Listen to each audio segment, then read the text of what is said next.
Assalamualaikum warahmatullahi wabarakatuh. Selamat pagi ya saudara-saudara sekalian. Kita lanjutkan pembelajarannya ya.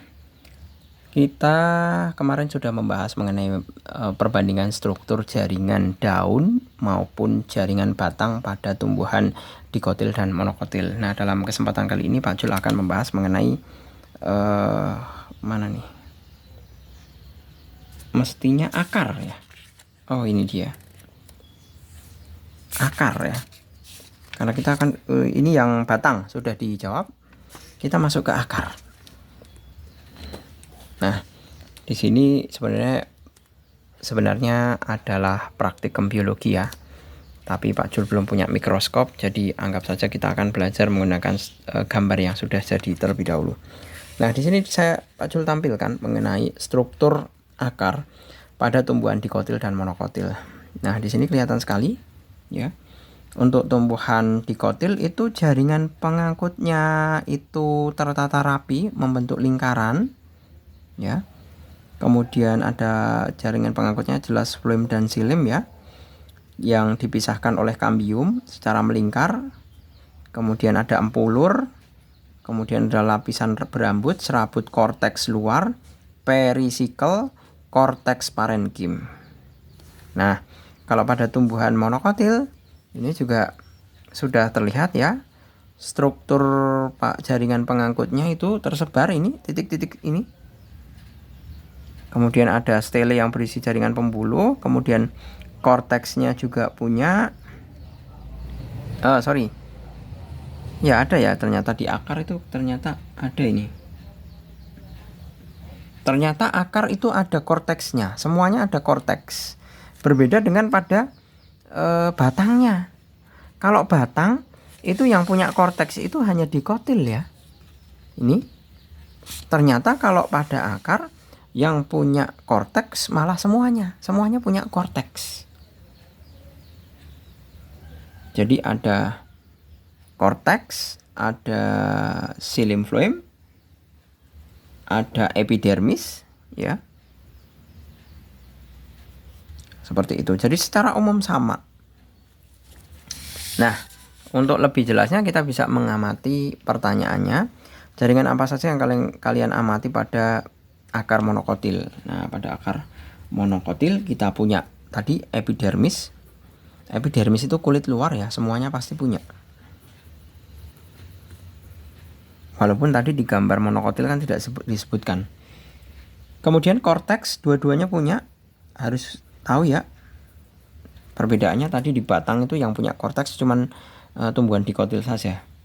Kemudian perisikel,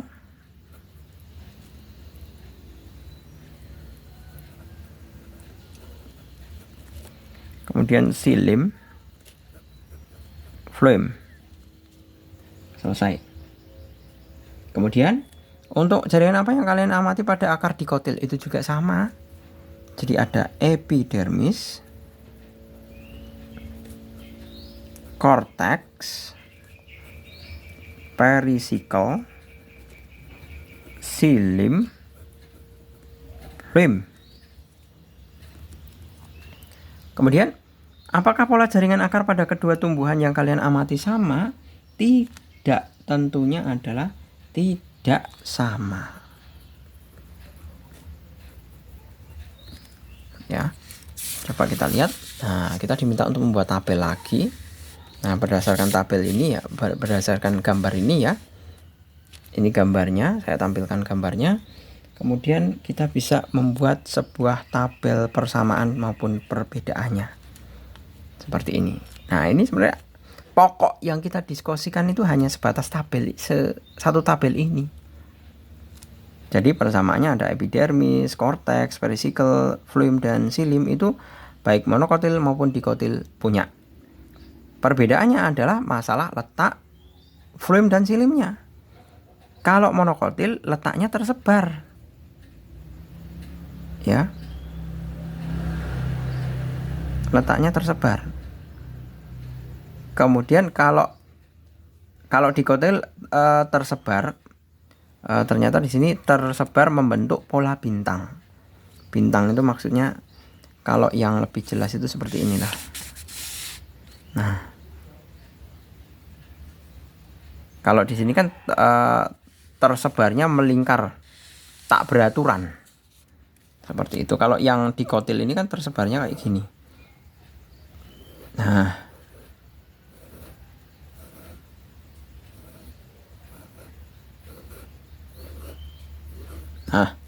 seperti itu. Jadi kita bisa menulis perbedaannya. Monokotil tersebar membentuk pola lingkaran. Maksudnya bukan tersebar membentuk lingkaran itu tidak, tapi tersebar bebas secara melingkar. Nah ini kan ada titik-titik yang hitam-hitam ini, seperti itu. Sedangkan akar dikotilnya membentuk pola bintang. Tapi sebenarnya bukan masalah polanya ya. Sebenarnya letak jaringan pengangkut saja. Kalau letak jaringan pengangkutnya di sini kan tersebar merata. Kalau ini tersebar tidak beraturan, itu jaringan pengangkutnya. Seperti itu. Gitu, saya rasa cukup. Semoga bermanfaat. Terima kasih. Selamat pagi. Assalamualaikum warahmatullahi wabarakatuh.